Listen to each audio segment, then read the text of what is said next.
Menurutnya, walaupun Kepala Daerah Bupati Simalungun dan Wali Kota Pematang Siantar tidak menyambut kedatangannya, ia tetap bangga dengan sambutan dan dukungan dari masyarakat Siantar dan Simalungun. Kehadiran event perlombaan F1 H2O di Danau Toba akankah menjadi berkah untuk masyarakat atau menjadi musibah?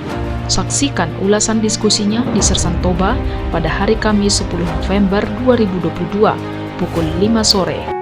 They tell me that I'm never gonna make it. They want me to do something that could make sense. Keberhasilan JK Saragih, atlet MMA yang berhasil tampil ke final Road to UFC di Abu Dhabi, membuatnya menjadi sorotan di tanah air. Kepulangannya ke kampung halaman Kota Pematang Siantar dan Simalungun mendapat sambutan antusias dari masyarakat Kota Pematang Siantar. JK Saragih diarak oleh kerabat, penggemar, dan mahasiswa keliling inti Kota Pematang Siantar pada Kamis 3 November 2022 sore. Dalam rombongan arak-arakan ini, para rombongan membawa poster JK Saragih dan menyapa warga sepanjang perjalanan. Setibanya di Polisco Cafe, JK bertemu dengan keluarga dan disambut dengan tarian daerah Simalungun Tortor Sombah.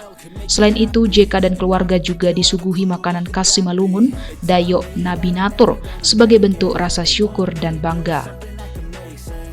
Setibanya di tanah air, JK sebelumnya sudah bertemu dengan Gubernur dan Wakil Gubernur Sumatera Utara. Ia juga meminta agar akses jalan ke kampung halamannya, yakni Bah Pasusang, Kecamatan Raya, Kabupaten Simalungun, agar segera diperbaiki. Kemarin Pak Suratman ditegur Pak Gubernur, kemarin itu udah ngarap sama Pak Gubernur, dan saya pas ngarap sama Pak Gubernur, saya minta jalan kampung saya harus dibagusin. Dan beliau setuju 20 km jalan kampung saya dibagusin.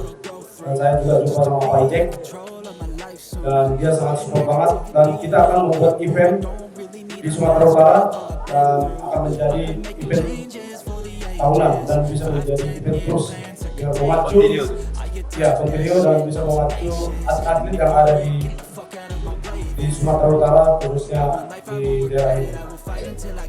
Menurutnya, walaupun Kepala Daerah Bupati Simalungun dan Wali Kota Pematang Siantar tidak menyambut kedatangannya, ia tetap bangga dengan sambutan dan dukungan dari masyarakat Siantar dan Simalungun.